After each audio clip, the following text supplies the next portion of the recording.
네, 오늘 같이 나눈 말씀은요, 마태복음 12장 24절, 24절에서 30절까지 있는 말씀 같이 나눠보겠습니다. 밀과 가라지의 비유라는 제목으로 같이 나누겠습니다.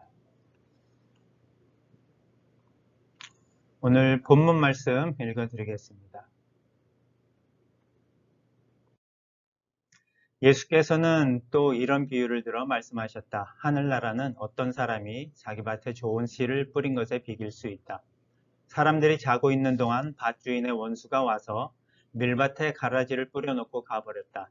그 뒤에 밀이 자라 이삭이 팼을 때 가라지도 보였다. 그래서 밭주인의 종들은 주인에게 가서 말하였다. 주인어른, 어른께서는 밭에 좋은 씨를 뿌리지 않으셨습니까? 그런데 어디서 가라지가 생겼을까요? 주인이 대답하였다.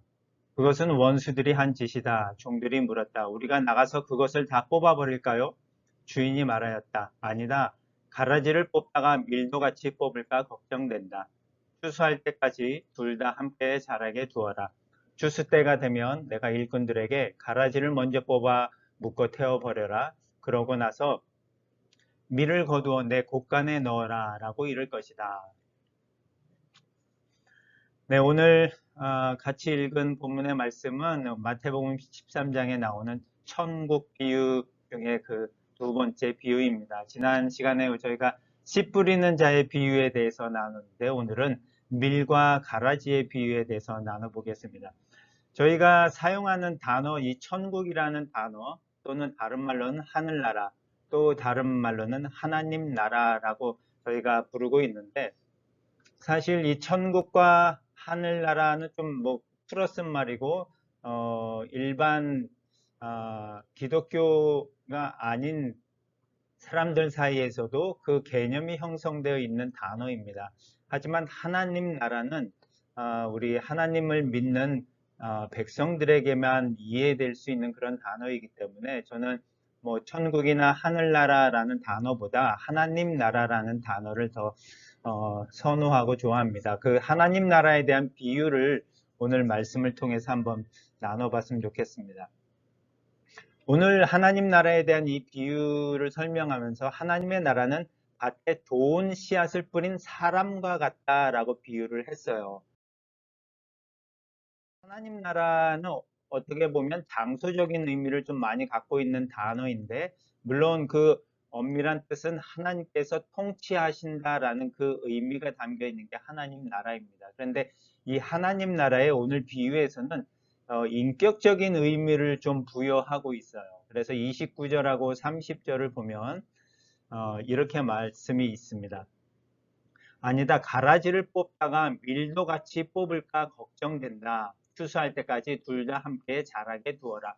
그 씨앗을 뿌린 사람의 하나님 나라를 비유했기 때문에 인격적인 의미를 우리가 찾아보면 29절과 30절에 그렇게 기록이 되어져 있는데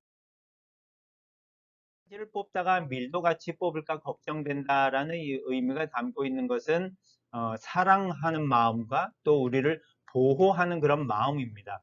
밀과 가라지가 함께 섞여 있기 때문에 자라는 환경 속에서는 이게 밀인지 가라지인지 잘 모르고 열매를 맺었거나 그럴 할 때 그 열매를 보고 이게 가라지고 이게 밀이구나라는 것을 보고 뽑아낼 수 있는데 사실 그것이 섞여서 자라기 때문에 가라지를 뽑다 보면은 그 뿌리가 얽혀 있어서 밀까지도 딸려오거나 또 해를 끼칠 수 있는 그런 상황들이 있었기 때문에 가라지를 뽑다가 밀도 같이 뽑을까 걱정되는 그 마음, 사랑하는 마음과 우리를 보호하는 그 마음이 담겨져 있는 그 하나님 나라의 그 속성, 인격이 드러나고 있습니다. 10절에 보면 추수할 때까지 둘 다 함께 자라게 두어라 라고 또 말씀하시는 구절을 통해서는 우리가 지금 하나님 나라가 우리 가운데 임하였다라고 하는 그런 현재적인 모습을 바라봤을 때 의인과 악인이 함께 공존하면서 살아가고 있다라는 의미입니다. 하나님 나라가 우리 가운데 임하였다면 모든 것이 하나님에 의해서 통치되어지고 그렇다면 의인은 하나님에 의해서 늘 잘 살아갈 수밖에 없는 거고 악인은 벌을 받아야 되는데 그 그렇지 않은 상황이 우리 가운데 너무나도 많이 보여지고 악인이 오히려 더 잘 나가고 잘 살아가고 힘을 뻗치는 그런 세상의 모습을 보면서 하나님 이 세상에 정의가 어디 있습니까? 하나님 이 세상에 공평이 어디 있습니까? 라고 외치고 또 기도하는 그러한 모습을 봤을 때 의인과 악인의 그 두 부류가 공존하고 있는 현 세상을 이 비유에서 말씀하고 있습니다. 그러면서 중요한 그 구절 하나는 추수할 때까지라는 그 단어가 있는데 이 씨앗을 뿌린 사람이 하나님께서 추수할 때까지 밀과 가라지가 함께 자라게 두어라 라고 하면서 미래에 다가올 그 심판에 대해서 말씀하고 있다는 사실입니다. 하나님의 나라가 우리 가운데 임하였다라고 하는 부분에 있어서 우리가 하나님 나라에 들어갈 수 있는 백성이라는 특권을 가지고 있는데도 불구하고 사실 저희는 그 특권이 있는지조차도 모르고 느낄 수도 없는 그런 현재의 삶들을 대부분 많이 살아가고 있습니다. 그런 면에서 오늘 말씀에서도 또 어떤 부분을 강조하고 있냐면 하나님 나라의 미래에 하나님 나라가 완성될 그 미래의 심판에 대한 모습을 오늘 비유를 통해서도 보여주고 있습니다. 추수할 때까지 그러한 모습들이 서로 공존하고 자라고 있는 모습을 우리가 비유를 통해서 볼 수 있습니다. 사진에 보면 왼쪽이 가라지고 오른쪽이 밀입니다. 밀과 가라지가 같이 자라고 있는 환경 가운데서는 이게 밀인지 가라지인지 구분이 안 되지만 열매를 맺고 났을 때는 밀과 가라지를 구분할 수 있어서 그것을 이제 뽑아낼 수 있는 그런 상황이 마지막 심판 때 이러한 모습을 보여주고 있습니다. 그런데 오늘 본문 밑에 가면 37절에서 43절을 보면 예수님께서 또 오늘 하셨던 그 밀과 가라지의 비유를 설명하고 계십니다. 그런데 그 설명을 가만히 보면 현재적인 측면보다 하나님 나라의 미래적인 측면에 강조해서 예수님께서 설명하고 있는 부분이 나옵니다. 그래서 중요한 것은 40절, 41절에 보니까 그러니 추수 때 가라지를 뽑아 불태워버리는 것처럼 세상의 마지막 날에도 그러할 것이다. 하나님 나라의 그 마지막 미래성에 대한 부분을 얘기하고 있고 마지막 나라에 그날에 사람의 아들이 그의 천사들을 보낼 것이다. 그 사람들이 사람을 죄짓게 하는 모든 것과 악한 일을 한 자들을 모두 그의 나라에서 뽑아낼 것이다.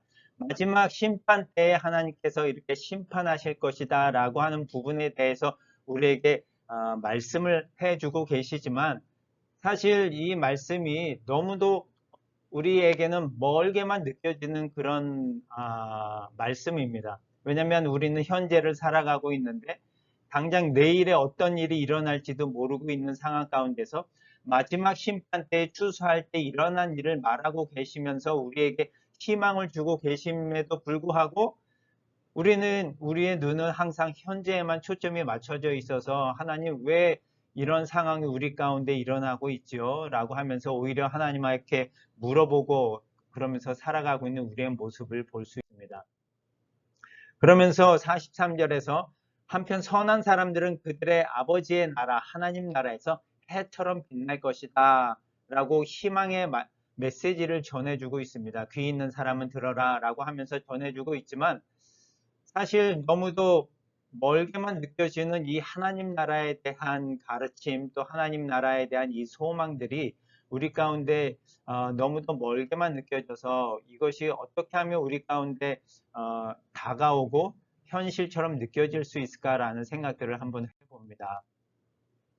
하나님 나라의 현재뿐만이 아니라 하나님 나라의 미래와 그 완성됨 그리고 추수할 때까지 우리의 그 기다림이 어떻게 이루어질 수 있을까라는 생각을 해보면서 그 마시멜로 이야기라는 것이 있잖아요. 여러분도 잘 아시는 것처럼 마시멜로를 한 그 두 아이에게 주면서 15분 있다가 내가 돌아올 텐데 그때까지 안 먹고 기다리고 있으면 내가 하나를 더 주겠다라고 합니다.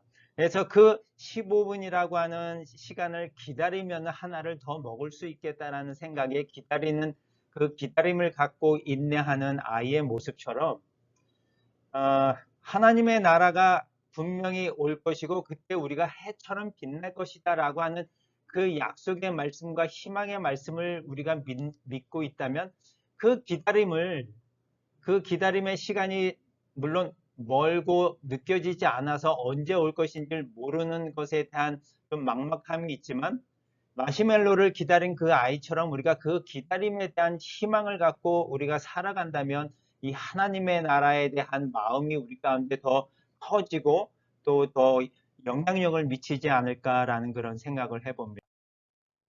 그러면서 데살로니가 5장에 있는 말씀을 통해 하나님께서 우리에게 그 마지막 날에 대한 기다림, 그날에 우리가 해처럼 빛날 것이다 라고 하는 그러한 모습을 약속하신 말씀을 한번 읽어봤으면 좋겠는데, 데살로니가 5장 2절에서 11절 가운데 있는 말씀입니다. 주님의 날이 밤중에 도둑같이 온다는 것을 여러분이 잘 알기 때문입니다.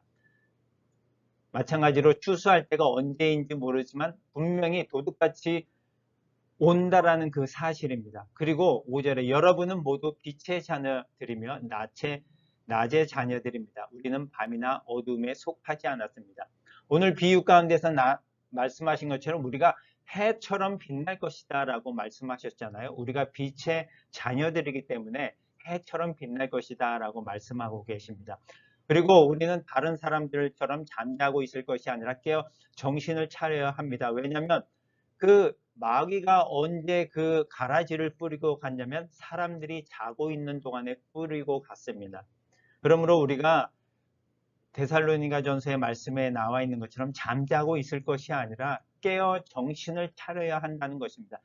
앞으로 다가올 그 하나님의 나라에 대한 그 기다림을 늘 갖고 이 현실 속에서 살아가고 있어야 된다라는 그 사실을 말씀하고 있습니다. 여러분, 예수님은 우리가 깨든지 자든지 자기와 함께 살려고 우리를 위해서 죽으셨어요. 우리가 깨있든지 자든지 우리와 함께 살려고 하는 그 하나의 마음, 희망을 가지고 예수님께서는 우리를 위해서 십자가에서 죽으셨거든요. 예수님께서 다시 오시겠다고 말씀하셨고 그 마지막 날에는 우리를 해처럼 빛나게 해 주시겠다라는 그 희망의 메시지를 주고 가신 그 예수님을 우리가 왜 못 기다리겠습니까? 그 기다림을 갖고 우리가 우리의 주어진 현실 속에서 살아가면서 11절의 말씀처럼 그러므로 여러분은 지금까지 생활해 온 그대로 서로 격려하며 도와주시면서 그 기다림을 갖고 우리가 살아갔으면 좋겠습니다.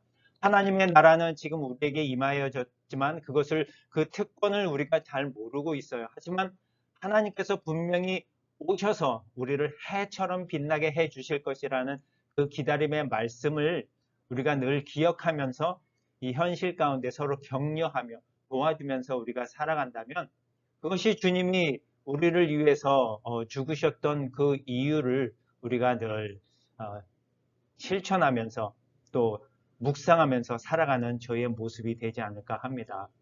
이 현실 가운데 살아가고 있지만 또 하나님의 나라에 대한 기다림을 갖고 살아가는 저와 여러분 모두가 되었으면 좋겠습니다. 기도하시겠습니다.